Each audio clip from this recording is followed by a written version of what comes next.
Good evening to all of you. I have great pleasure in welcoming all of you to this Global Legal Practitioners Colloquium. My name is Rajkumar. I am the founding Vice Chancellor of OP Jindal Global University.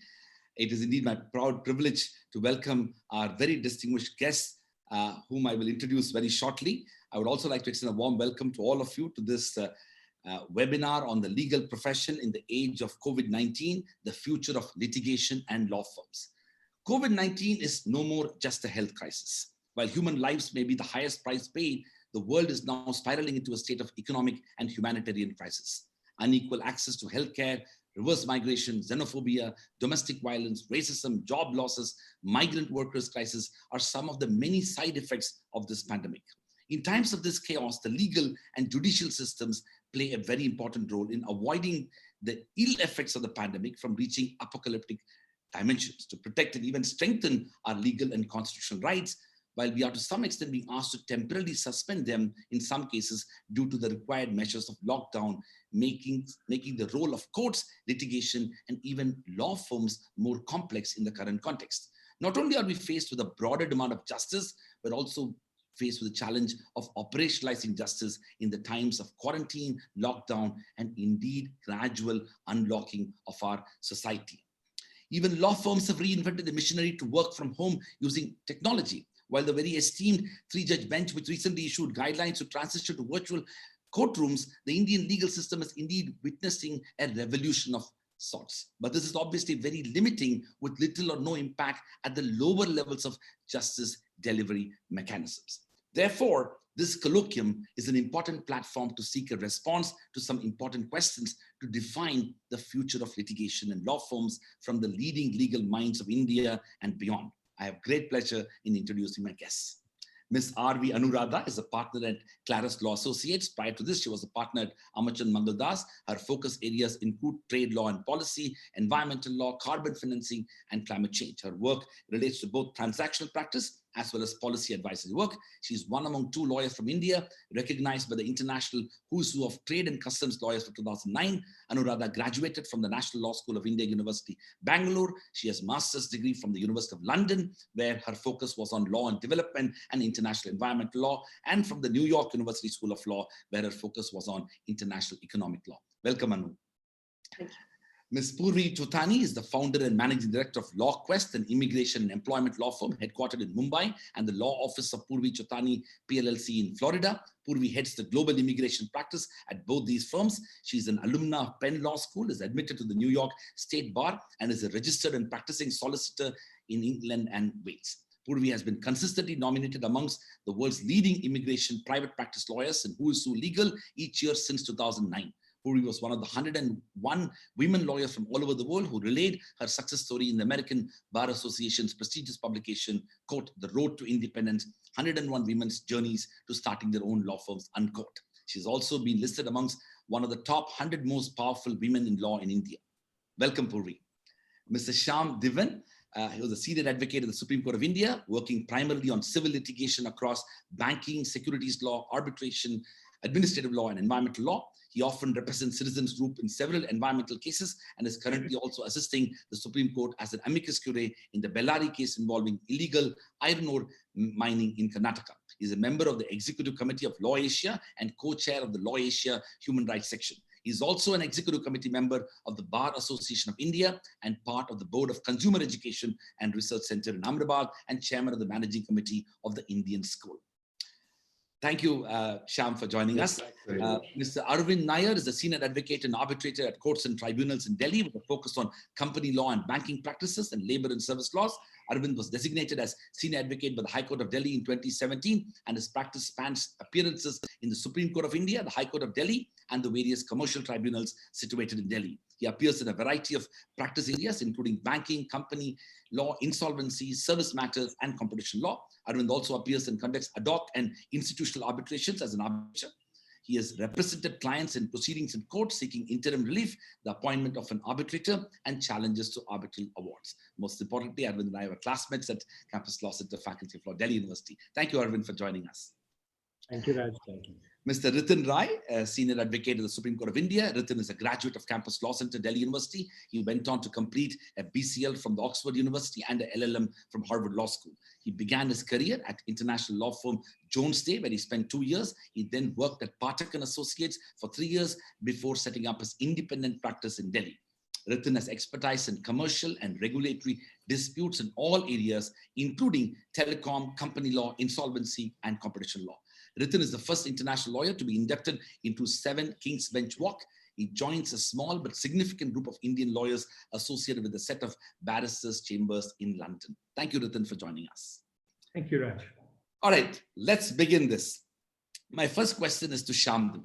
Shyam, the very foundation of a nation's response to the current pandemic crisis is the law. What are your views on the effectiveness of the Epidemic Diseases Act and also the Disaster Management Act? I would like to keep it at a more general level, but we can go into more details later. Would it help to have a more customized set of laws and regulations, such as the UK's Coronavirus Act or the Singapore's Infectious Diseases Regulations? What can we imbibe from these experiences of other countries to embrace ourselves for a more robust response to dealing with such crisis in the future? Shyam. Well, my response would be that, look, in India, I think the government would, as you indicate, have had a choice of between bringing in specific fresh legislation or possibly using something which was already there on the statute book. Now, the advantage in India of using something which is on the statute book is that you don't have a flurry of challenges to the new law or the new ordinance. And I think that's a big plus.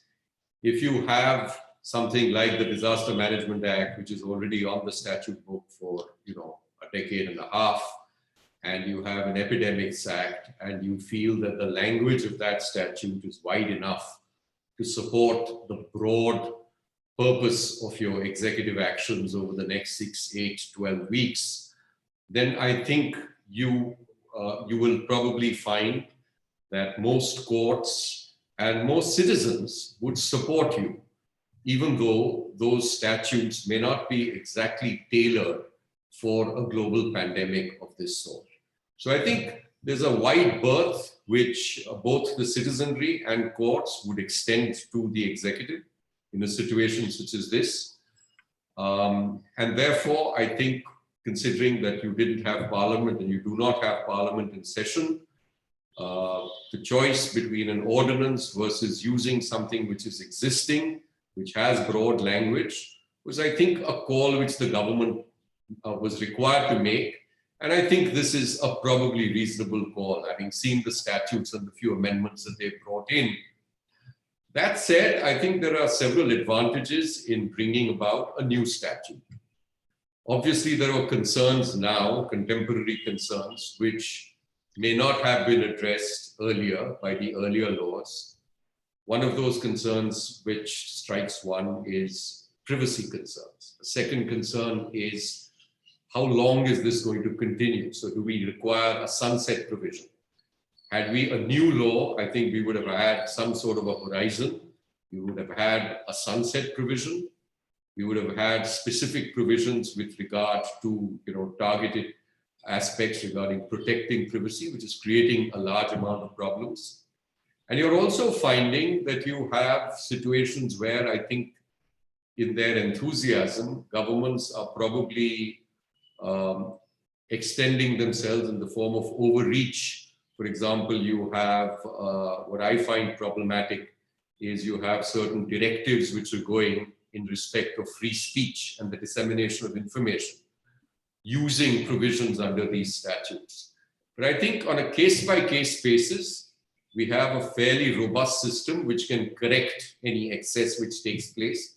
So personally, while a new statute would be probably, which is tailor-made, would be probably ideal, I don't think there is broadly anything very wrong in relying on both the Disaster Management Act as well as the Epidemics Act, despite their vintage. Thank you so much, Shyam.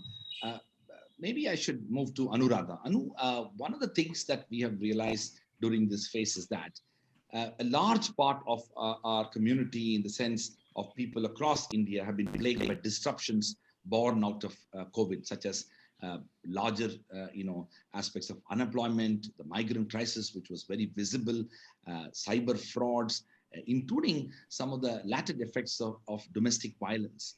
Now, how important do you think it is for us to prioritize the legal profession as an essential service during the pandemic? How do you imagine, this impacting the legal profession? Because we know that the medical profession clearly and most obviously is part of the essential services. Should legal services be essential services as well?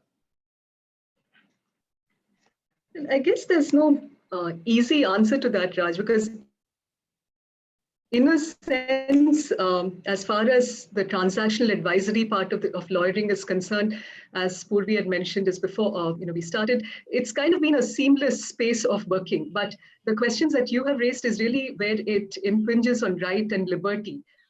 Domestic violence is a case that you cited, but so are a variety of concerns ranging from not just privacy, but also in terms of questionable arrests and the urgency for bail applications, etc. And while courts have stepped in to provide for having also transition through technology to provide for hearings for what they may consider as essential matters, I think this is an area which certainly requires a lot more work for ensuring accessibility, for ensuring clarity. So this is, I guess there's no easy answer to say whether entirety of legal services should be declared as essential, but I think certainly protection of rights and liberties and the manner in which we were to implement it requires a great more deal of thought and action for. Thank you very much, Anu. Any future scenario. Yeah, thank you very much, Anu. Purvi, let me move to your story, because your story is in some ways very compelling. You're a global lawyer. You practice across multiple jurisdictions. So my question to you is that one of the most important aspects of global lawyering is the need for mobility. People, traveling across different countries, engaging in meetings and, creating opportunities for new deals and things like that from a corporate and transactional law firm standpoint. But somebody like you who has multiple offices in different jurisdictions, particularly in the United States and India, to what extent the COVID-19 crisis has impacted the world of law firm that you are part of? So our practice is focused on immigration and employment law, and in most countries, all the immigration processes are digitized, including in India. There's a lot of digital element at government level, so it has been extremely seamless. The part where we have to move people around, yes, that has come to a standstill in most countries. And about transactions, we've been able to negotiate, employment contracts across countries, and we've been able to help companies set up operations in the United States, because over there it's very easy to do, all digitally, because you don't need to be in a particular place to sign papers, and you don't need to be in a particular place to submit them to the government portals. So that part has, we've not had any interruption whatsoever. Not only that, investment in technology that allows you to collaborate like this. So our firm has been operating on the cloud for several years now. 4 years ago, we moved to a cloud platform that is also GDPR compliant, because we deal with a lot of personal identifiable sensitive data. And so we were on the GDPR cloud. So our team began working. So they went home one evening, next morning, they were on the platform. We didn't even miss a day's work. Same with the Indian government's immigration situation. The FRROs, that's the Foreigner Regional Registration Offices, seamlessly, no delays. In fact, some of our extensions, approvals and all came in quickly, much quicker than when they are inundated with personal meetings. So I think this is a disruptor. The COVID-19 is such a huge disruptor that we all need to be nimble and move forward with technology very quickly. Countries like the United States have been using technology in the court system for years. We had actually represented a lady in the family court a few years ago from here without ever once going there, because we just didn't need to. We could just call in, present our case, send in our documents, and we won her case. So that's just an example. So it is possible to do, but all the stakeholders have to invest in it. But one challenge that India has is connectivity and access to high-tech technology at the lower levels. That is a challenge, because that's even affected our education.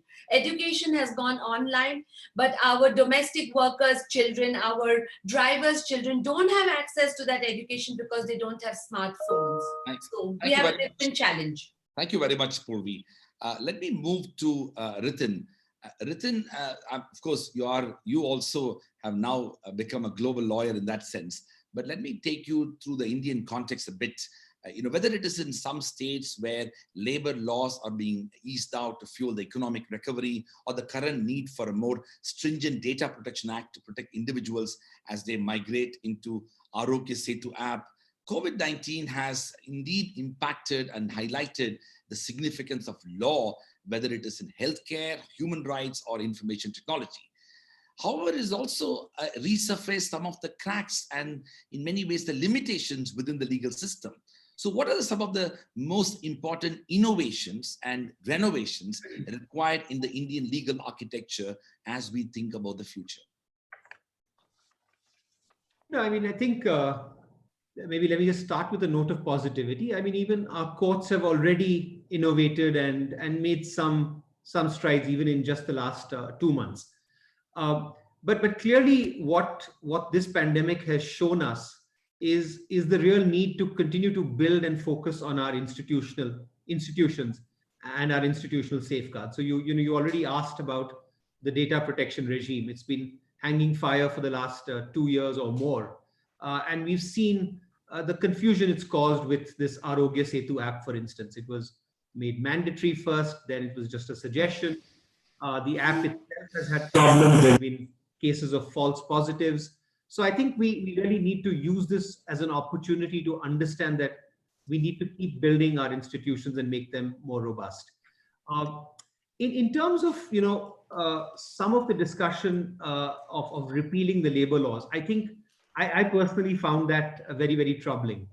Even as we saw the entire crisis of laborers and migrants having to move back, and given how inadequate the labor laws have been in protecting them and securing them, to talk of a move to repeal these laws at this kind of time seemed very short term and seemed very problematic. I think it's fair to say the policy has operated very much in a binary fashion, and there hasn't been as much a nuance or consideration as you might want. But in terms of I think the Indian legal system, really this pandemic for courtroom lawyers or disputes lawyers has really just accentuated a lot of the problems that we already knew existed. I think we already had a legal system that was overburdened and delays were a big problem. That's gotten accentuated and in a way now with this pandemic. I mean, we already knew cases were not moving fast enough, and now we've had a bigger problem of cases aren't even getting listed, or enough can't get listed in this new dispensation of virtual hearings. So I think it really gives us an opportunity though to reform. And frankly, the lawyers are as much part of this reform. We all need to fashion ways of a more effective court hearing, a more time-effective court hearing. And you're starting to see that now with a little bit more of a focus on, let's say, written submissions before the hearing, which expedites the hearing itself. But this is, of course, only, Raj, I think we can speak about it in Delhi and Bombay. But to Purvi's point, there are courts and lawyers who may not have access to this kind of information technology bandwidth. So, but I think one thing that we must think about is that in this time of crisis, we have a real opportunity to reform a lot of reforms that were already pending. Thank you very much, Ritin. For all the viewers, we are live on Facebook and YouTube, and I hope you will send in the questions very shortly. We'll be taking some of those questions as we move forward in this panel discussion. Let me move to Arvind. Arvind, the suo motu order issued by the Supreme Court of India with guidelines for courts to function through video conferencing marks a very important, let's say, progressive shift in Indian, at least higher court litigation. video conferencing, evidence recording guidelines, and helpline for technical grievances are some of the current proposed implementations. What challenges do you foresee? What are your views on e-adjudication and technology-led dispute resolution? But then equally important, how will the lower courts, especially the ones in rural parts of India, are going to be impacted? Because we know that nearly 9% of Indian households in particular have internet penetration, including uninterrupted electricity and also even a computer. So with that degree of digital divide, how do we address the access to justice issue that moves from the highest courts to the ones where justice needs to be delivered? Arvind. Raj, I'll just borrow from what Ritin said, that what has actually happened is that there were these problems that we knew, systemic problems that we all knew that existed. And this has only highlighted that and only accelerated it. So you would know that our Honorable Supreme Court and a lot of our high courts had already, majority of the courts had already moved to being e-courts and online adjudication. But again, as you said, while there is now increased focus on this and there is more acceleration on it, this is something that I think a lot of infrastructure building still needs to be done for this.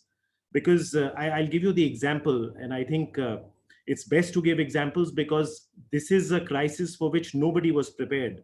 In fact, if I were to give a simile, I think it's COVID-19 has turned out to be like either the World War or like the dropping of the atomic bombs in Japan. Nobody was prepared, and there was no, I don't think there was any kind of anticipation that could have worked for this. So while e-courts are there, one issue is the infrastructure for our internet speeds, our web platforms, and our overall publication and our overall ensuring that the outreach to the average lawyer is there. Because we may be able to eventually, we haven't yet caught up, whether it's the Supreme Court or it's the Delhi High Court, we haven't yet caught up with the numbers that we used to deal with when the courts were open, even with the e-courts. An average court in the Delhi High Court, which was functioning as an e-court, was perhaps adjudicating 25 or 30 hearings a day. And today that number is down to 5. But to give you an example, some of the hearings that we have done in the Supreme Court or the High Court, we were using WebEx or some other software.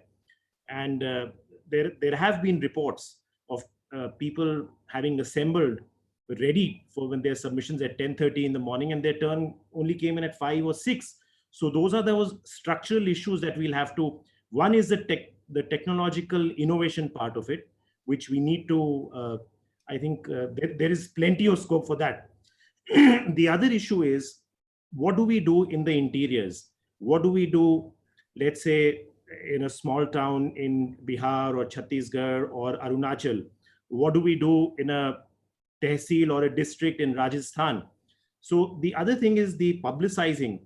And let's not lose sight of the fact that if we are to eventually move to this method of adjudication all over the country, we'll also have to localize it with the languages. We are not going to be able to have hearings, whether it's on Zoom or on WebEx, in a village in English, or even in a tehsil, or even in some of the high courts in the interiors who take great pride in their own languages. So all of that will have to be done. But I think to take a positive view of this, the fact is that if this becomes the norm to any percentage, one of the issues that has been there with our Supreme Court has been that there was always this lack of balance. You always heard complaints that it was always easier for litigants in Punjab and Haryana and Delhi to file special leave petitions. And that's why there was a demand for more benches. So if this becomes the norm, and if we eventually catch up with the capacity, then that imbalance will go. Those extra costs will go. The whole process of having to travel to Delhi to engage a Delhi-based lawyer, to have a separate advocate on record, to go through that entire process of listing, etc. If all of those things can be seamlessly moved into an online method system, then I think it's going to lead to more efficiency. But my view is, without sounding negative, I think we are a few months if not a year or two away from that. Thank you. Because there are a lot of teething troubles that still have to be taken care of. Thank you so much, Arvind. Shyam, let's quickly move to the sites of vulnerability, as I call it, in the sense that while this crisis obviously has affected and impacted so many different people, there are some populace, some sections are more vulnerable. So I want to raise one particular form of vulnerability. We'll go to the migrant issue a little later. Overpopulated Indian prisons with an occupancy level of over 100% are a site of vulnerability during the current corona crisis. With high levels of incarceration and temporary bails in the consideration to decongest the jails, I know that there have been orders no less than the Supreme Court of India. How do you think this will impact the outcome of a range of new cases and litigation that's going to come up in different courts? Should we be reimagine the framework of prisonization in our country? Well, I mean, the short answer is that if the science that develops indicates that you are going to be at tremendous risk just by being in a very densely populated area such as a jail, I think it would be contrary to all principles to continue to incarcerate people who, in a situation where, as you rightly mentioned, you can have COVID-19 spreading very, very easily. So I think the courts would be absolutely correct in directing release. I think this is the minimum human right. There's obviously a huge infrastructure deficit insofar as imprisonment and jails are concerned. So yes, over a period of time, it may also result in a different approach insofar as courts are concerned in directing and requiring prison and in sentencing. But I think we're really looking at the absolute near term. And in the near term, I don't think we should have a situation where prison populations are put at an enormous health risk only by virtue of the fact that our jails are very, very overcrowded. So I'm all in favor of release on terms and conditions, at least for a short period of time until the medical emergency sort of abates and better responses in terms of health come forth. Otherwise, I think it's a violation of human rights at a very basic level. Thank you very much, Shyam. Anu, let me ask you a question that's in the mind of many, particularly those who are in businesses, who are engaged in different forms of contract negotiations and the implications of it. So with worldwide emergency lockdowns disrupting the supply chain movement, commercial disputes will significantly occupy many aspects of litigation. With little or no uncertainty or certainty about the future, how long do you think force majeure clauses can protect organizations affected due to the pandemic? In some ways, the fundamental question is, will negotiation be the new litigation in many aspects of business? I think that the limitation of force majeure clauses or contracts which don't have force majeure clauses and resorting to frustration under the Contract Act, a lot has been said on that. And the short answer to that is there are severe limitations to the extent to which force majeure can really protect businesses, primarily because of the fact that these clauses are extremely strictly interpreted. It depends on the text of the contract. They are typically extremely evidence heavy. And also, but most importantly, in a situation where we are addressing a pandemic, which may last for months together, whether force majeure would extend, the extent to which the duration of the force majeure would be assessed by the parties would certainly be subject to a dispute. The affected party, for instance, may want a long time of force majeure, whereas the counterparty may say that only the period of lockdown should be something that should be considered as force majeure. So this is something, you're absolutely right, is something which will end up entering into the litigation sphere, and cases have already come up, and we've had some kind of diverse views between high courts. Whether the Supreme Court comes in to set things right, that's a big question. Interestingly, aware that the finance ministry has actually said that anything which affects the supply for goods and services for contracts with the government, whether it is PPP or whether it's goods and services contract or any other kind of contracts where the government is a counterparty, there is a leeway of 3 to 6 months that parties can consider declaring force majeure with evidence, of course. But this sort of a leeway hasn't come for the other contracts, for private commercial contracts. Whether this will enter into negotiation, conciliation, mediation, I think it's inevitable, but perhaps not something which may necessarily yield a solution. And this is where I feel the question that you raised initially, Tushar, was the legal basis for the lockdown and legal basis for addressing the pandemic. Equally important is response measures to the pandemic. And this is where, again, there is a little bit of a contrast between India's approach and, say, what Singapore has done. To some extent, UK and a few other countries have done. India's approach is a little bit more fragmented. It's been coming in bits and spurts, and there is no comprehensive legislative framework to address it. I find Singapore's approach, of course, perhaps it's easier in a smaller country with lesser complexities. But what it did was to bring out a law, the COVID-19 temporary measures law, which actually talks about protecting Singapore citizens and enterprises from litigation if they can show that the performance of a contract can be attributed to the pandemic. There are various methods and systems that they have put in place in terms of assessing what would be material. The success of such a law, again, perhaps needs to be looked upon. But I think there is a lot of sense in giving clarity rather than leaving it to courts for specific fact situations to make an assessment. To have clarity in the form of a legislative framework on how such situations should be addressed would, I think, be a very important way forward. Thank you very much, Anu. We are live on Facebook and YouTube. I invite the viewers to send in their questions.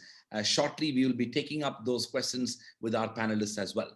Purvi, I have a question which I think you are most suitable to answer. One of the things that has happened around the world is that governments have begun to enforce and assert a stronger sense of sovereignty and also become far more ambivalent when it comes to immigration. In fact, famously, the Australian Prime Minister talked about the fact that when it comes to for international students, he said that, you know what, thank you for being here. And now is the time for us to take care of our own people. And the similar sentiments have been expressed in different parts of the world. And of course, United States to some extent. So my question to you is that as an immigration lawyer, do you think that there are new type of challenges and cases that are going to come before you and firms like you in dealing with immigration as a phenomenon in both during and post-COVID context? Absolutely, Raj. We see these problems on a daily basis. One of the biggest challenges that our Indian nationals were facing was that once India locked down, there were no flights to bring them in. And that really resulted in a major crisis. Even now, there are people out there who are not able to get back, though they want to, because of simple situations like this. They have a child born abroad. The child is not an Indian citizen. Indian visa services are closed. And they need a visa to come to India. So as a result, the mother and child both can't come. So we are facing such challenges. China has also, USA has also taken stringent measures against Chinese researchers and high-tech students. They have banned the visa issuance to this class of students. And they're also asking some of them to leave the country or revoking their visas. I'm fearful that our IT workers from India who are working in, let's say, sensitive projects or in government projects or in national security projects might face the same problem. But at the moment, we are friends with America, so maybe not. UK and Australia and all of them have given temporary measures. UK went proactively and extended their visas without any action required. America did no such thing. India has been fantastic. They have allowed all the expats working over here to stay on right up to June 30th without any problem, and they can file for online extensions, which are then approved online. So governments have handled it very differently, but definitely we are going to see a post-COVID turmoil in immigration. Germany is going to have a stringent law soon. France is making noises similarly. So we are going to see a post-COVID world which is going to change. In fact, yesterday we were on a webinar with Dr. Shashi Tharoor and an economist, and we were discussing only this issue of the movement of people for work. And there was, I don't want to say consensus, but many people were of the view that jobs are going to move to people rather than people moving overseas or for work, just because of these issues which are going to increase. Thank you very much, Purvi. And that is going to be a very compelling challenge for many, and your firms like yours will play a leadership role in that. Ritin, so one of the things that we can talk, and this is probably as good a time to talk about, is that to what extent we can address, use the COVID-19 as an opportunity for us to, let's say, do some fundamental reforms in our legal system. How do we use this opportunity to reimagine and address some of the critical challenges that we have been facing in our legal system? We know that we have over 30 million cases pending in our courts. Do you think artificial intelligence can, bringing in AI can help us address some of these backlogs in our system, or more and more technology may end up creating and dividing the already pre-existing divisions that are in our society? Is to what extent use of technology in our country, with all the challenges that we face, can actually help solve disputes and even address some of the long-lasting problems of our legal system? No, Raja, I mean, we have to use, what is the saying? You should not waste a crisis. We have to use this as an opportunity and do some substantial transformations of various of our courts. But the use of artificial intelligence is, of course, it has to be an ongoing project. I don't think there's going to be any short-term solutions with this. And equally, technology can be deployed only in certain courts initially, only within certain areas initially. I mean, you cannot have access to justice be dependent on access to technology. And so technology is going to be deployed, hopefully more in, let's say, my practice area, which is more commercial or regulatory disputes. I think we've already been seeing it being deployed over the last few years. And I think that trend will only accelerate. So I think that must be welcomed, embraced, and we must, try and use it as best as possible. I think in the few hearings, let's say, I've done in the last couple of months, I think it's very fair to say the High Court judges are enjoying the technology. They're very conversant with it. I think they're able to conduct a very good hearing, which is virtual. So I think we will continue to see a technology being used more and more. But what I also think this pandemic has shown us, and it goes a little bit to what Anu said when you asked her the question about a force majeure, is that clarity in the law, both from the legislature as well as from judicial pronouncements, will again go a long way in cleaning up some of these issues. Anu gave you the example of the Singapore legislation, which is a very thought through legislation about the effect of COVID on industries or individuals and their contract law.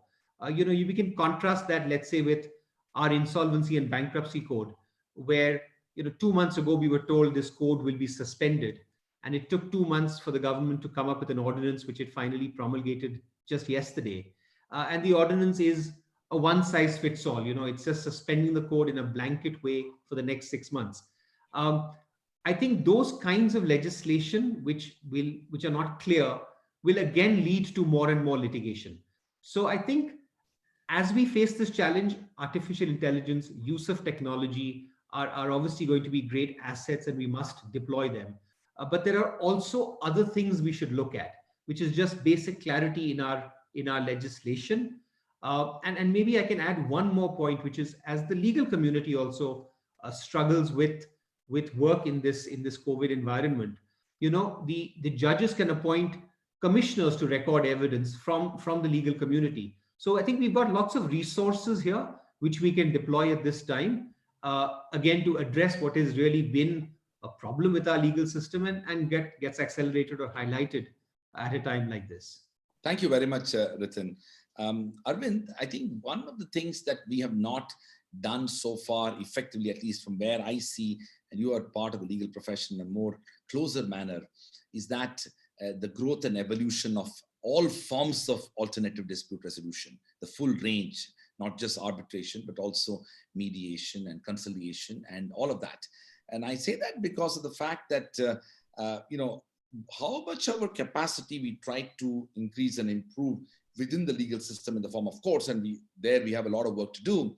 There is a huge challenge of courts not clearing the matter. In fact, Mark Galanter, a very keen researcher on this, wrote several years ago that it's not that Indians are over litigious, just that it's not that there are too many cases out there.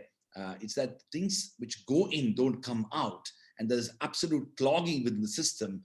And so long as you have that clogging within the system and other mechanisms are not created, you simply will be pursuing catching up game in that sense. So how do you think we can use this opportunity to develop a robust ADR system in India?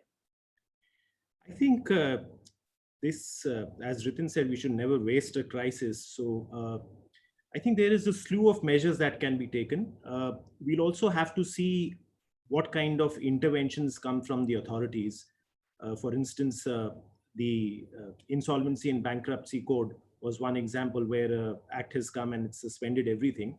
But as far as ADR is concerned, I think it's safe to say that in a lot of commercial contracts and disputes, there used to be a conciliation clause, a mediation clause, and then an arbitration clause. And the mediation and conciliation clauses were never really given that much of importance. It was, if I can use the word, they were often mere formalities. So I think one development that we are going to see is that perhaps conciliation clauses will be taken more seriously before you get into the full gamut of adversarial arbitration. So that's one part which I think may come if the mindset changes. But with that, there is a note of caution that public memory is short. I think once the liquidity situation improves, once the immediate risk or the immediate danger recedes, then we may get to a point where people may say that, look, I want to be back in court, and I want some sort of finality from a formal court or a formal adjudication process. Where I think this is going to have a very positive effect is that we will see a lot of matters being referred to mediation. I think some commercial disputes will be increasingly referred to mediation. You will also find a very large percentage of family disputes, which actually form a very large percentage. The suits, the partition suits, and I'll also include matrimonial litigation in that. They form a very large percentage of judicial areas today in courts. And a lot of them, I think at least 25 to 30% of partition suits, family matters, a dispute between a father and son, or even a commercial dispute in companies being run by cousins, two groups of board of directors. I think you're going to find many more such matters that are going to be referred to mediation. And I think mediation will now be taken increasingly seriously by the parties. Sometimes what happens is, and I can tell you this, that a matter is referred to mediation, and the parties are very clear that they want a decision from the court, but they are advised by their lawyers, or it's their own view that, look, let's not upset a judge. Let's do the round of the mediation center, so that nobody is able to say that we were not keen. So I think you're going to have a lot of matters referred to mediation. You're going to have probably more carefully drafted mediation and conciliation clauses in commercial contracts. So that's going to be a process which is going to be more formalized. And of course, criminal law. I think Mr. Devan had referred to something about our jails. I think, I'm not sure if we all know that 70% of our prisoner capacity today are actually under trials. Yeah. 70%, as per the latest data, are under trials. So I don't see any reason why some of them, unless it's a heinous offense, why some of them should not be immediately released on bail. Even for economic offenses, there was a stipulation which said that for FIRs which deal for economic offenses which are less than 100 crores, look at granting bail. But if it's over 100 crores, but my point here is, even if it's over 100 crores and a charge sheet has been filed, an investigation is complete, why should a man be in a jail which is already 3 times the capacity? Well, So I entirely agree with you, Arvind, and we all remember Justice Krishna Iyer's famous words, bail is a right and jail is an exception, and we really need to bring back that vision. Shyam, I want to ask a more fundamental question to you, because I know you've been working in the field of public law and human rights. During a crisis of this kind, governments tend to become stronger and assert their powers with the full force of law, and institutions tend to be more differential than what they are normally. That's the case with many institutions, and not just in India, but around the world. There is a natural sense that government is responding to a crisis, and both citizens and institutions need to galvanize a certain degree of social consciousness to be part of that. My question to you is that, do you feel that our courts have been far more timid than they should have been when it comes to responding to the migrant crisis in a more timely manner? Well, it's a very difficult call, but I think, yeah, that's where I generally come out. Maybe they could have done a lot more. Yes. But you see, it's a very complex issue. When you raise something like the migrant crisis, I think a large number of high courts have responded. And there was difficulty in terms of access to justice, because in just approaching the courts, there was a problem. There's also a huge information deficit. So that's another kind of a problem. So I don't think it's fair to sort of tar all the courts and say that, look, they weren't responding, or in the general framework which you put it of timidity. I wouldn't call it that at all. I think there's a range of responses which you expect from judges and from courts. Look, our courts, for example, in the Supreme Court of India, we have over 30 justices. There are, high courts with dozens and dozens of justices. So I don't think it's a question of one court or the other. I think courts were definitely constrained because people were not able to approach it. When courts were approached, there was an initial response, which was that, look, or at least in the Supreme Court, that, look, let the government take care of this, or let the government respond. We don't want to enter into this area. And I think many of us would feel that that response was wanting. But I would still not attribute it to some larger construct of emergency and the courts in retreat and institutions in retreat. I think these very institutions have the personnel and the capacity to bounce back. And I think they have the strength of character, which is the institution itself, to require the government to answer where the government is found wanting. They will find a voice. It may take a little longer. Some of us might have felt that they should have found the voice a little earlier. But I am not giving up on our courts, because our courts have an outstanding track record of human rights jurisprudence. And I think we have the personnel who will deliver. Thank you very much, Shyam. That's a very fair and balanced perspective. And I think it's important to say that, because courts are also working under extremely difficult circumstances as well. Anu, the question now for you is that, the current crisis may not only tilt the demand of legal services in a certain direction, such as emphasis on restructuring and insolvency, issues surrounding contract law. We talked about force majeure a bit, but it will also require digitization of the law firm operations to ensure continuity of business. How are law firms like yours and maybe others adapting to this new demand of services and infusion of technology in their work? Are we metaphysically entering into a more personal space where, while working with colleagues, has it helped break certain rigidities of everyday hierarchies of working at a law firm? Raj, I think again, there is no, one size fits all answer to that. I think we've been extremely grateful for technology to tide over this phase. As Purvi said, it was practically no interruption in services at all because of the fact that living in a metro city with decent bandwidth, except today, I think it's creating some trouble. But generally, it's been a fairly efficient experience. In terms of interaction with the firm members, however, I think there are pros and cons. At one level, the fact that everyone is connected and everyone is responsive to issues and matters that come up is certainly good.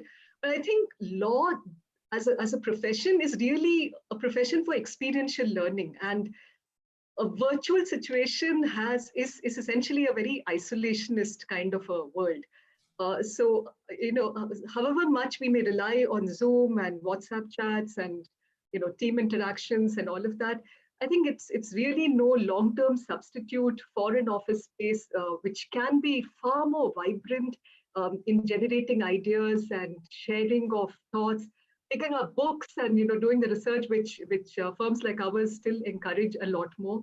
So I think to a large extent, technology is an enabler. It can supplement, but it certainly cannot substitute the importance of physical space for lawyers getting together and figuring out solutions. Digitization is important, and I think a lot more firms, which are otherwise not equipped. I think the ones in the litigation sphere, I understand, were far more impacted for lack of completely being equipped with good Wi-Fi systems and all of that. So I think that's something which will perhaps need to be universalized a lot more, not just again limited to urban centers, but across the country.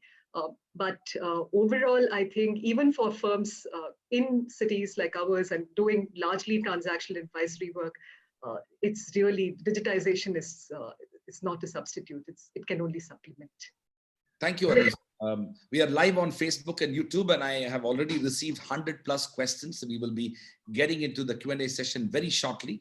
Purvi, my question, it's building on the response that Anu said, and you can respond to the same question, but I want to also ask you that I believe your firm has been long prepared for these situations. So in some ways, do you think that from the standpoint of clients and interaction with this new situation, your better preparedness, to what extent it's going to help you, and what are the new changes that you see for the future? So I definitely think that we were well prepared for this, though we had not planned to be prepared for COVID, but we turned out, we lucked out. But there are 2-3 things that we are going to change. In Mumbai, some of my staff travel 2 hours in each direction to get to our office. I'm definitely not letting them come back to office until July, because we've got a critical month in June where we do hundreds of filings in America. So they're not coming back for the next month for sure. After that, also, we are going to have them come in phases. Like we're going to do 3 days a week in office, or 2 days a week in office, 4 days at home, so that we don't miss out on what Anu said is the interpersonal interaction, ideas, and growth. But we will definitely use this learning to ease their life a bit, because it's all about giving them a better life, quality of life. But one thing that has kept us going, and that is probably because we are a team of 16 and not 60 or 100 people, is we do Zoom meetings every day. At 11:30 we meet for 40 minutes, and at 4:30 we meet for 5 minutes. And that has been extremely helpful for all of us. In fact, some of them have learned to speak out and be more interactive and share their ideas, which they were reluctant to do in a physical space. Sitting in their own home gave them a little bit of anonymity, though we could see them, they were more willing to share. So our younger staff has become more confident. So I think we're going to tweak things to take advantage of our learnings. Thank you very much, Purvi. Ritin, in some ways, building on what Purvi just said, now the current crisis has created a need for more empathy in dealing with cases that come our way. Do you think it will require and possibly promote a change in culture to have more compassion and emotional intelligence while dealing with cases? Will the current scenario require a new transition from the zero-sum mentality while managing even litigation to an ethos of, to a large extent, how do we achieve justice to all? To what extent will issues of let's say, mental health and well-being of lawyers will become relevant for the future of law and litigation? Raj, I'll just get to that, but I have to agree with both Purvi and Anu on, virtual interactions. I think they can really supplement, they can't substitute, but also just to pull a little bit from what Purvi and Anu also said, there is a very different interaction that takes place virtually. I think even in terms of our appearances before court, there's a little less formality in the engagement. And that may be also the judge giving you a bit of a longer rope because you're also trying to understand this virtual technology and interface. And so I think just as the judges are also being more accommodating of lawyers and recognizing the limitations of the presentation in court virtually, I think to your point, the lawyer community it has also taken this pandemic on board and adjusted its relationships within the community. I think you're seeing, a lot of lawyers doing a lot of great public service work and trying to contribute. I think even with our clients, that will necessarily flow through, which will, as Arvind also said, I think lead to more mediated outcomes. I think you will see both in the short and the long term, an approach to try and reconcile a little bit more rather than to be more and more adversarial. In the short term, of course, this will be simply a matter also of budgets and wallets being tight, where companies will simply understand that they cannot litigate out a dispute and receive monies well into the future. So I think both plaintiff and defendant will find common ground more easily than they were in the past. And I think that I hope Arvind is not right that memory is short. I hope some of this will stay with the legal community. The experience we've had over the last 2 months, I think will inform us in future as well, where there will be, as you said, a lot more empathy, a lot more understanding of the person you're dealing with, and trying to, try and accommodate that as much as you can. Thank you very much, Ritin. Arvind, there's one question which I've been thinking in terms of how we are learning from the past. Now, if you look at the previous economic crisis, such as the dot-com bubble burst or the stock market crash of 1987, it produced barely cosmetic changes and short-term industry belt-cinching in the legal field. They did not necessarily require rapid adoption of new operating models. How is this new economic crisis created by COVID-19 going to be different in the way it affects the legal profession? Do you see a greater place for alternative legal service providers, including LPOs, for example, in times you talked about ADR a bit before, because one of the major challenges will remain the cost that will be exorbitant to continue to use legal services as it was when particularly businesses are not doing well. Raj, as far as alternate legal services providers are concerned and legal process outsourcing, I think you're definitely going to see a very positive growth as far as research is concerned. Adding to what Anu said about these LPOs, etc., being facilitators, I think you're going to see a lot of research shifting to these modules. You're also going to see perhaps some sort of increase in drafting by these alternate legal service providers. You're going to have more contracts in general formats. You're going to have a lot more research. And I think this kind of shift has to happen in every industry in every 20 years or so. You'll remember that when we started the legal profession, we all used to physically go to a library and research. In fact, that was one ritual. When I started going to the High Court or the Supreme Court, the first place we were all encouraged to go as young rookies was to please go to the library, familiarize yourself with the All India reporters, the SEC online, the Supreme Court case volumes, the labor volumes. And then 10 years later, it all shifted to, you got Manu Patra, you got SEC online, you got other search engines. So that's one change which happened. The other change which happened was even the way legal reporting used to happen has changed. Now you have a bar and bench, you have a live law, which very quickly and very instantly starts reporting what's happening in a courtroom. So I think every 10 years or every 20 years, there is bound to be some innovation. And I think this is only just accelerated that. So yes, I do see a lot of research-based work going to alternate legal service providers, to even LPOs and other companies, which may be run by young students, young lawyers who graduate out of law schools. But I don't think this is going to substitute the very fundamentals of law. I don't think you're going to be able to, as Anuradha said about experiential methods of learning, I don't think you're going to be able to sort of move the expertise which a partner in a commercial law firm brings to a merger or acquisition transaction to an LPO, or the expertise which somebody like Mr. Dewan will bring to a to a constitutional issue which is being debated in the Supreme Court. So I think you're going to have a lot more interface, and then who knows, as their footprint increases in certain sections of the profession, it could actually lead to more.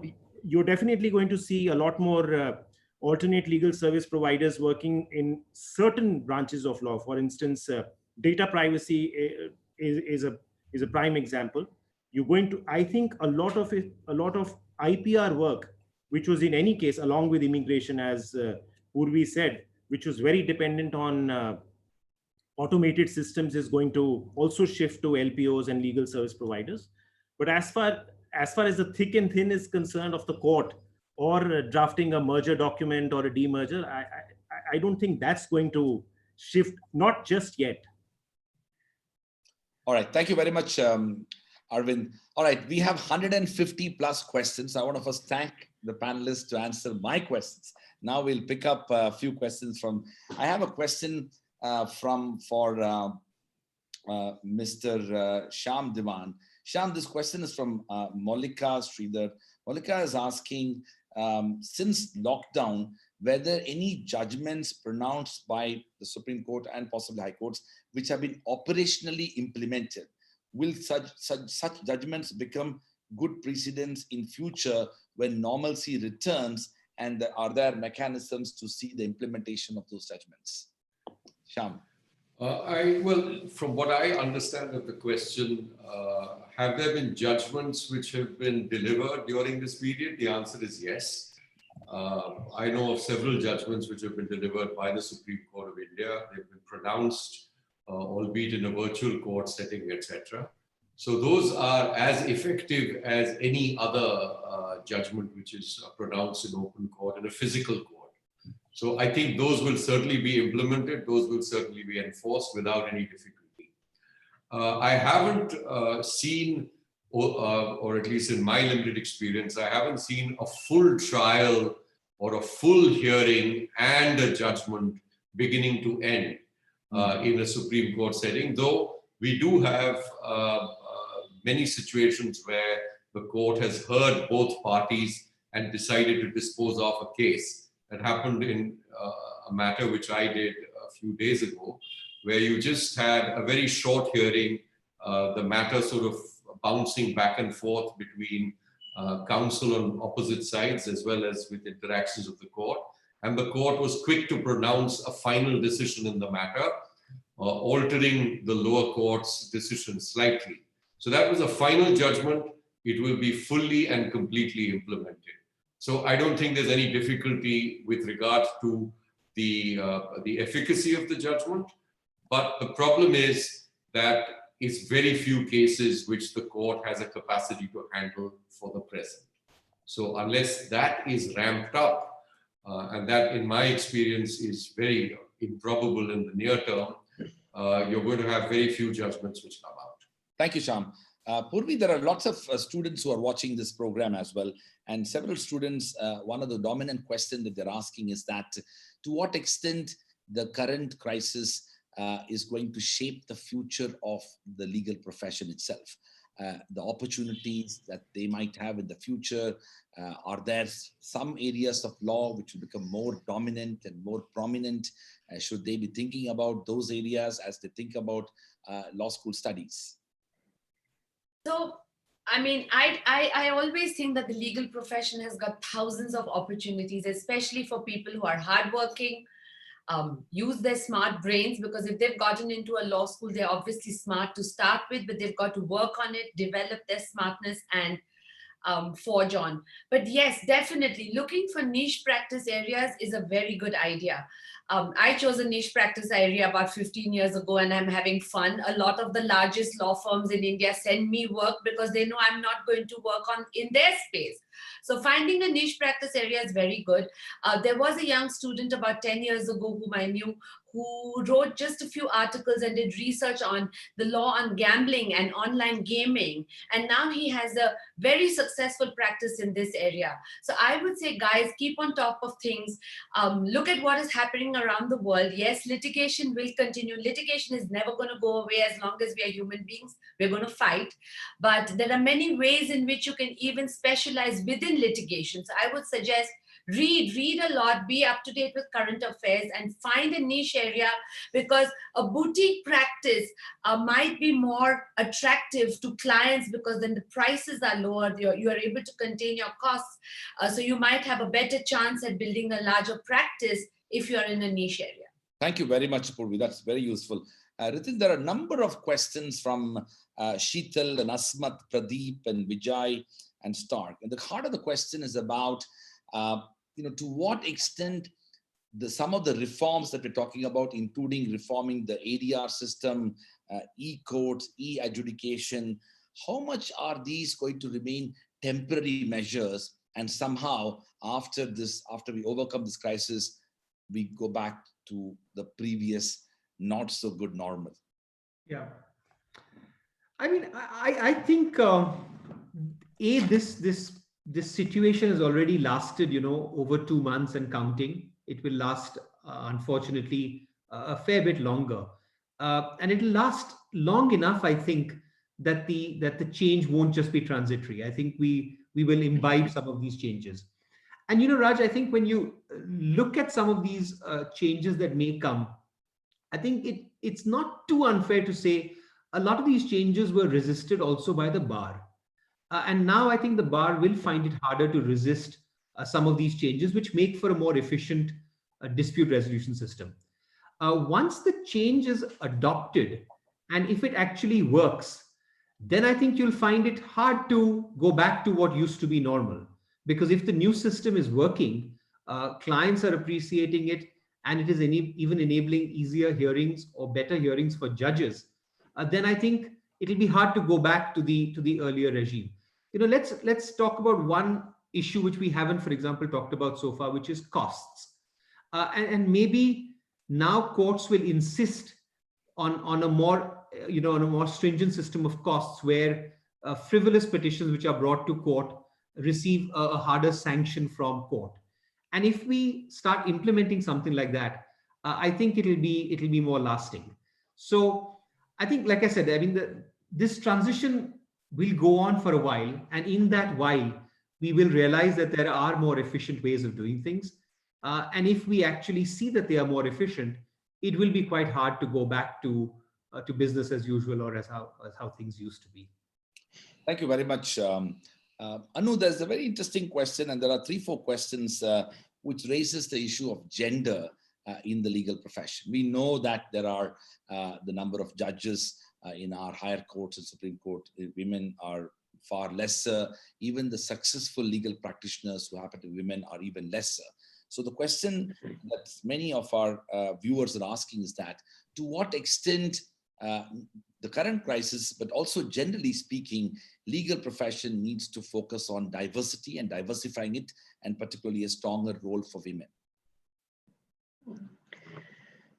Interesting question. I think, way back in from the 90s, when the law school started, Raj, I think it's been a uniform experience that students who've enrolled into the national law schools are 50% or sometimes higher percentage of women. And this is also translated into more number of women lawyers actually joining law firms and getting into litigation. But this perhaps hasn't translated sufficiently enough into representation at the judiciary. So I think overall, in terms of what steps need to be taken, it's really not something different from what is already being done, because gender is just too vast an issue, too much of a systemic issue, and at the heart of the any kind of a real solution is more of systemic changes and more of awareness and all of that. But I think overall, at least from the time that I entered the legal profession, gender has never been a barrier. It's perhaps more difficult in certain types of lawyering when you are, because when you are a woman, but I don't think it's ever stopped women from doing well in whether in litigation or in law firms, or pursuing niche areas like Purvi setting up this fantastic boutique practice. So I think there are always encouraging examples that exist, which would perhaps be the motivational factors for aspiring women lawyers. Thank you very much, Anu. Let me move. There's a question, Arvind, which you might answer. Several people are asking, Bhagyashri, Asmita, Sheetal, Sudhir, Jayashri, Anil, Trishan. These questions are all in relation to how should the legal system respond to the crisis in a manner which also takes into account the vulnerability of people. I mean, people are raising issues about, we talked about technology. Should there be a stronger investment in infrastructure in relation to improving the situation in courts? Because a lot of this news that emerges about virtual hearings and courts going into technology-based dispute settlement is confined to higher courts. So there are two others are asking specifically that how do you address these plethora of cases and people waiting for trials in the rural part of India? What are the urgent measures that need to be taken at the highest level so that we don't need to continuously wait for so long for justice at that level? Raj, I think the answer to this is this actually highlights this unprecedented situation, highlights a concern which has been often highlighted by judges, retired judges, lawyers, the lack of pace at which legal infrastructure has been built up. And I think one of the reasons that has often been given has that specifically dealt with judicial vacancies, which did sort of pick up pace, has been that perhaps the government is is a big litigant. 60% or 70% of the times it's the government, whether it's the state government or the Union of India, which is a litigant. I think what we need to do is, along with healthcare, we have to very quickly, I think on a war footing, we have to improve infrastructure as far as the courts are concerned, as far as their facilities are concerned, because we are looking at Delhi, Mumbai, the Supreme Court, Chennai, Bangalore, where I think even with the stipulations of hearing all urgent matters, courts have perhaps worked at 25% of their capacity. Now you can imagine what the situation will be in every district court. And there are some very critical cases because I can't emphasize this enough, that the criticality of a case which is pending or which is filed does not depend on its stake or the parties. Everybody's litigation to that person or to that company is life changing. So I think for the district courts where actually our litigative system has its roots, we need to have infrastructure built up at a war footing, whether it's computers, whether it's new buildings, whether it's annexes. Internet connectivity is something else.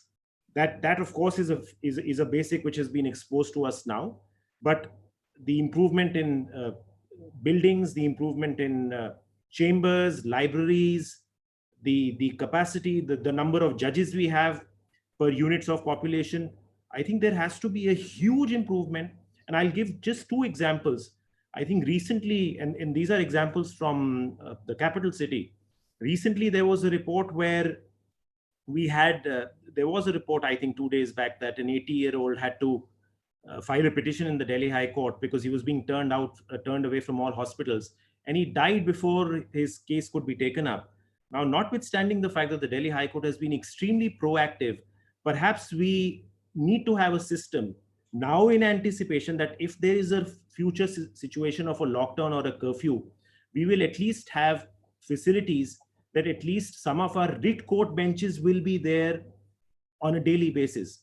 Maybe if our writ courts were functioning, then perhaps this situation may not have arisen, number one. Number two, India, India is a country where there is a lot of, it may sound a little morbid, but I just wanted to bring it to the notice of everybody, that we as a civilization, we as a people have attached a lot of ceremony to death, to how we, when it's Hindus, how we cremate our, and the ceremonies that happen, whether it's Muslims and Christians, their own burial ceremonies. So there is a lot of ceremony, there is a lot of social interface attached to the rights of people who have died and their families. I think this was also reported, one of our division benches of the Delhi High Court had to take suo notice of what was happening in this situation. So I think there are a lot of aspects where we need reforms on a war footing. I think healthcare is one, and the legal system is another, where we need many reforms and we need them very fast. And as Ritin said, perhaps as lawyers, we have to play our part, not be resistant to those reforms, not look at personal interest in the short run for every reform that happens, and just act as accelerators of those reforms. Thank you very much, Arvind. Shyam, there's a question and several questions, one from Dhanbad, another from Mysore, Bhattacharya, Asmat Unisa, Yadunan Anand. They're all asking questions about what role can lawyers perform in relation to public leadership. How can they attach themselves to leading the efforts of some of the large-scale law reforms and institutional reforms that we talked about? Or in a sense, in fact, one of them is also mentioning about the Bar Association and the Bar Council situation, where can individual lawyers demonstrate leadership that go beyond the Bar Councils? Well, definitely, I see an enormous role for bar associations over here. I think one of your early questions, for example, was with regard to whether we could be counted as exempted services or essential services at all. And I think in a sphere, in a field like that, while everything we do may not be an essential service, there is certainly certain areas of work which lawyers render service, which are essential all the time. And I think there is, as I see it, a role for bar associations to organize lawyers and ensure that we are at the forefront of providing those elements of essential service, even during a lockdown or even during a period when the extent of access to justice is very, very severely constrained. And I see a role for this both at the superior court levels, but also at the original levels, because that's where we probably require assistance. So yes, I think there is a huge leadership which can be played over there. I also think, so far at least, there has been, probably because everyone was sort of dazed by the enormity of the events and just felt pretty helpless. But I think the leadership, therefore, has to be now assumed, because it's gone on far too long. And members both of the bar as well as our courts and court administrators have to ensure that access to justice is restored at the earliest. This will mean examples being set not just by the Supreme Court of India, because the Supreme Court of India, as you know, has no administrative control over the other courts in the country, but it's really a crucial role in terms of access to justice, which is to be played by our high courts. And I see, therefore, a role both for our high courts and our bar associations attached to the high courts, also inevitably the Supreme Court and the Supreme Court bar associations, to play a leadership role in ensuring a swift return of access to justice. And there, at least the way I look at it in the near term, it's not going to be virtual courts by itself. possibly some sort of a hybrid system where we will have some limited physical courts functioning and some courts which are functioning on a virtual platform. But otherwise, resumption in terms of physical courts to me is necessary. As to when it happens and the graded manner in which it happens will be obviously an issue which will have to be thought through very carefully.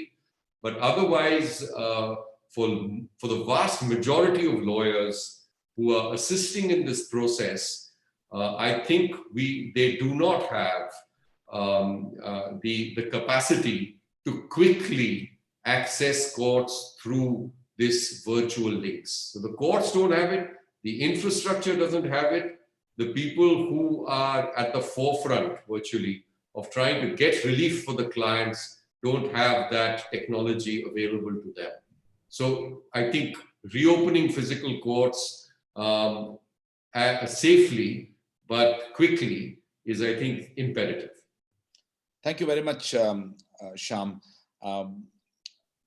Anu, there's a very interesting question from Yadunand Anand.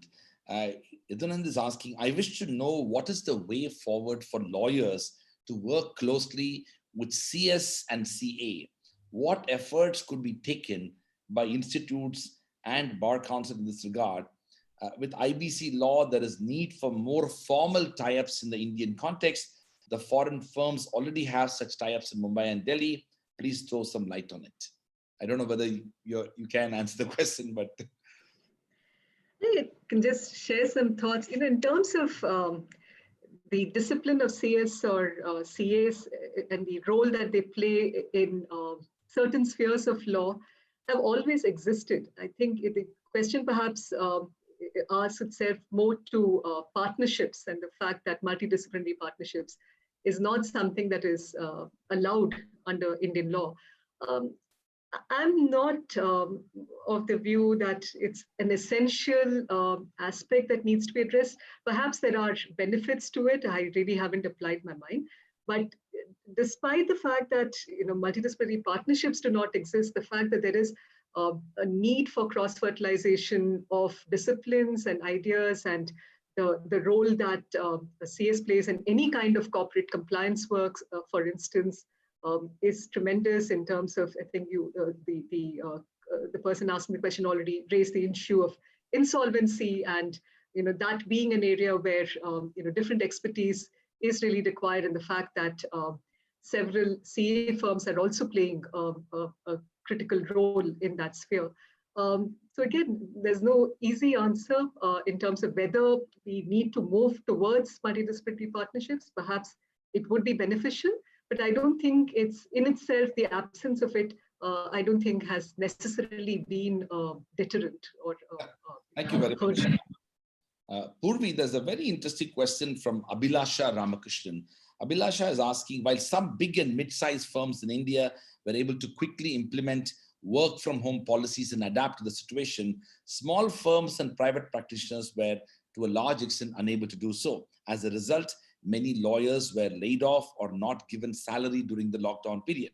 What contingency measures should small firms / practitioners put in place to avoid such scenarios in the future, given that their resources may be limited? So access to technology is not very expensive. I mean, for a little bit of money, you can actually have pretty sophisticated technology, which will allow you to quickly transition from work mode to work mode, like work from home or work from office. So I don't think that is a barrier at all. I think it's just the lack of vision. If these smaller firms had the vision that they should be going, using technology to increase efficiencies, just because technology creates efficiencies, not thinking of COVID, because none of us could do that, I think they would have been in a better place. Definitely, they would have been in a better place. And the advantage of technology, especially when we're doing repetitive work, even in creating simple things like a docket for the High Court, once you use technology, you've got templates which you can then, quickly modify or fill in to create more sophisticated documents. So entry barriers to technology are absolutely nominal. that's not an excuse. So yes, whoever has not started, whichever small firm has not started using technology should do so, and keep revenue streams balanced so that you're not stuck on only one client or two large clients for your revenue as a small firm. Make sure you have a broader client base, have individual clients as well. All that gives you agility. Thank you very much, Purvi. Ritin, there is a question relating to, the relationship between law and technology, but not just in the areas of courtroom and digitization of the dispute resolution system, but more in relation to using technology and the implications for it when it comes to, the very process of, let's say, litigation, but also how do we transfer that to learning? This seems to be a question from a student where law students are tech savvy and are keen in participating actively in the digital transformation, but they need a facilitative and supporting environment in their early years of legal practice. Where do we start? I think, to Purvi's point, it really, Raj, is about vision. I mean, we need as practitioners, even as younger law students or lawyers who are entering the profession, we need to constantly think about what the next few years will look like. And so, I can say it's a question I've been putting to interns who worked with me or younger lawyers who've joined me. Really, on day one, my question to them for the last 4 or 5 years has been, are you reading off a screen or do you need physical papers? And I tell them, in my office, please feel free to photocopy my file and read, your own set. But physically, it's going to be impossible at some point in time to collect all this paper. You're going to have to move towards using a screen, and using a screen for, Purvi mentioned templates, but some of my younger colleagues are able to pick up a point or a pleading much more quickly because they're searching a OCR file while, every one of us is dealing with physical paper. So really, I think the thought for every younger lawyer or law student should be, think very actively about how the profession is changing, how courtrooms are changing. Someone the other day asked me, how can I improve my advocacy in the context of these virtual hearings? And I said, of course, work on your advocacy, but also recognize that one thing courts have started insisting on more is now written submissions. So nothing to do with technology, but it's got to do with the future. It's got to do with how you will continuously be agile and relevant. And that question is not to be asked only by law students. It's to be asked by young lawyers, older lawyers, judges, every stakeholder. So technology, yes, but I think that the larger question is, how am I going to continue to be relevant to my client in future, and how can I best address that? Thank you, Arvind. Thank you, Ritin. Arvind, there is lots of questions about trust in judiciary as an institution. And part of the aspect is that many have opinions about how judiciary seems to have handled many issues in recent past. But the heart of the question is that to what extent the trust of judiciary as an institution can be improved, not just during this time, but more generally. I think, Raj, to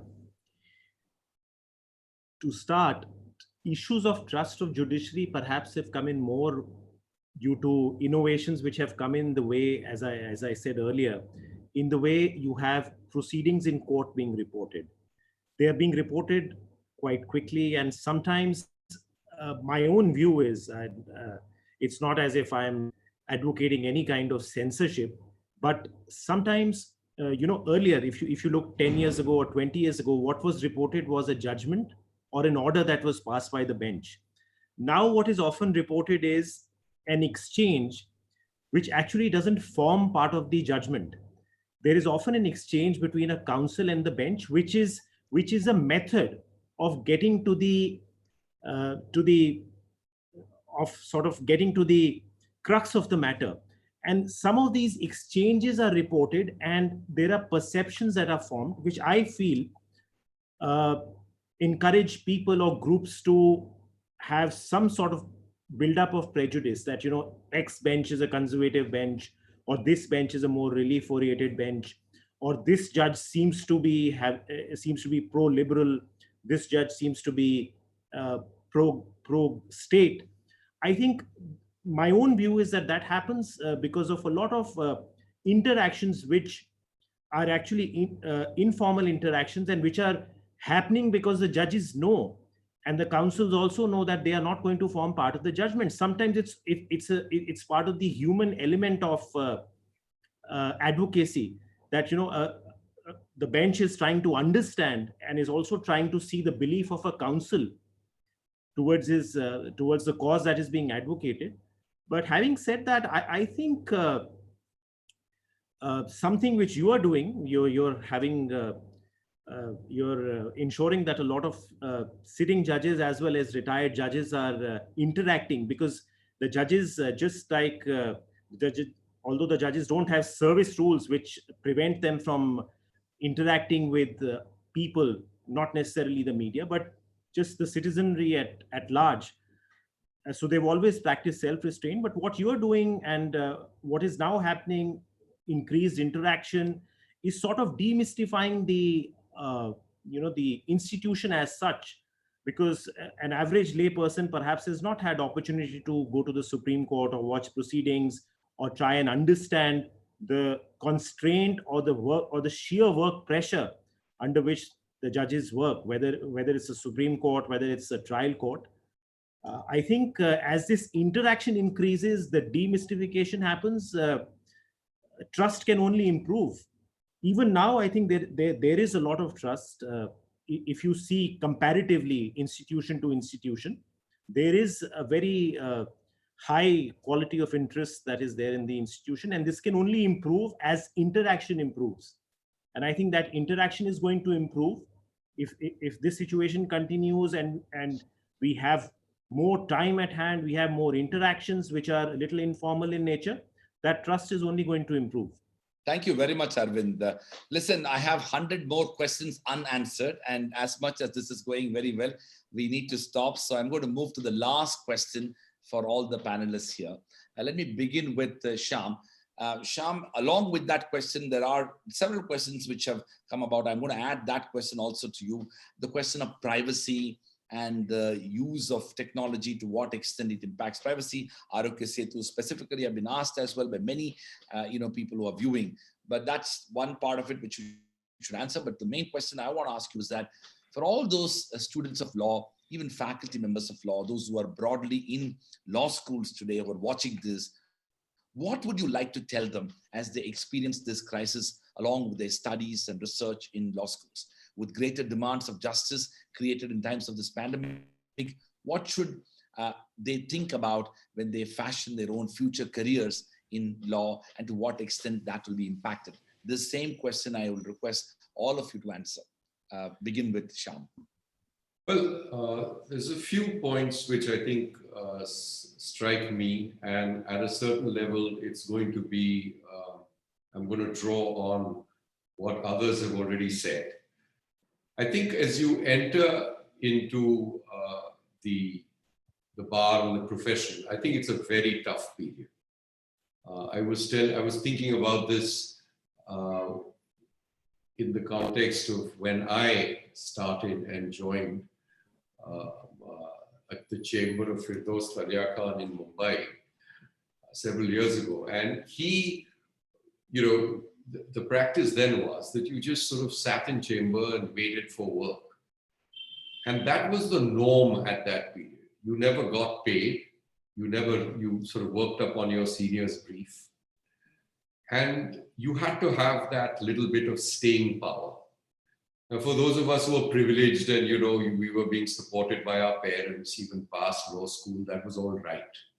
But I can imagine that in many, many situations, you have young lawyers and young graduates who are about to enter the profession who are going to find that very difficult.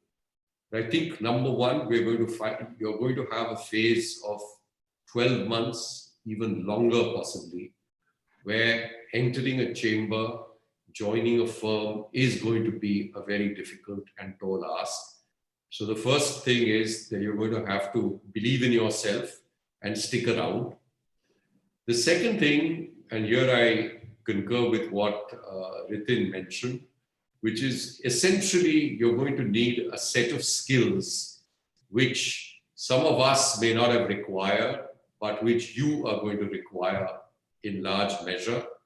And one of the important sets of skills is going to be writing well, persuading people, which is, for those of you in litigation, through the written word.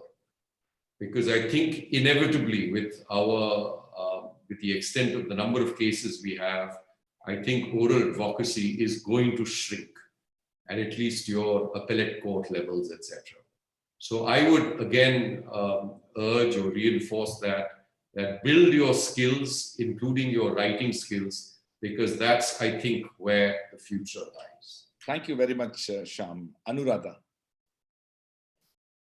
I think just to, I completely concur with what Shyam just explained in terms of the importance of resilience and to just wait through this period. But at the same time, to productively utilize this period, writing is an excellent example. Also expanding knowledge. There are, I think, a surfeit of courses, online courses on a variety of interesting areas. Specialization in IT-related aspects and IPR-related aspects, technology law. I think there is a lot of that which can be pursued to add on to the skills of lawyering during this period. At the same time, I keep getting applications for virtual internships, and I think most firms would actually be amenable to that, so to capitalize and utilize that to the extent possible. Also, there's a very interesting book that I read recently called Range. It's by an author called David Epstein, who really talks about the fact that while specialization is important and while specialization is beneficial, there is a lot to be said for generalists. So because there's really no end to knowledge, and that too in the legal sphere. So to the extent that you can expand your knowledge on any interesting area of law and equip yourself, it's going to come into play at some point of time. Thank you very much, Anu. Purvi. I'm going to address the women lawyers, the budding women lawyers, because I'm very passionate about them being in the workforce. Like Anu mentioned, more than 50-60% join the colleges, they join the entry-level jobs, but they don't stick around. So I want to tell you, young girls out there, that biology is not going to change, but mindsets have changed. Growing up, I always believed that I had two jobs and I had to do two jobs. One from which I could resign and one from which I could never resign. And that was being wife, homemaker, and mother. However, now you women are so lucky because the men are taking an active role in raising children, in contributing to the house, etc. So make a fantastic relationship with your life partner and make sure that you're able to grow with him in his career. There are 2-3 things I also want to say. Anu mentioned online courses. I want to give you specifics. There are fantastic online platforms like Coursera, LinkedIn University, and many more like that. There are specialized courses run by the American Bar Association, the International Bar Association, or niche practices which you can avail of. If anyone wants to even take courses in immigration, there are special courses available online. All this is online, so you can sit at home. And also in the international market, there is a concept of micro-certification. So let's say you only do 50 credits, 50 hours of study on copyright, you could still get certified, and then copyrights would then help you improve your chances of getting a job after the 12-month period that Shyam said you might have a dip in job availability. So I would say spend time and money on micro-certification. And the last thing, be kind to yourself. Like I said, biology is not going to change. So it's okay to take sabbaticals. I took 2 long ones, but I went back to study when I was 42. I went back to the University of Pennsylvania, got certified in New York, and I was kind to myself. I had a kind husband too, but you can survive and you can reach the top. Fascinating, Purvi. Deeply inspiring. I just want to add, when it comes to online courses, the Jindal Global Law School has just launched the 1-year LLM in corporate and financial law, entirely online, first and only LLM program in India. We're doing the formal launch on 13th with Haigreev Khaitan, Pallavi Shroff, Ronnie Screwvala, and a judge from the Supreme Court of New York, Justice Cooper, as well as Falgun. All of us will be back on 13th, and I invite you to join that launch as well. Please, I think it was written, yeah. No, really, Raj, when you assemble Sham Devan and Purvi and Anuradha, there's not much more I can add to what they've already said. I mean, I can only really agree.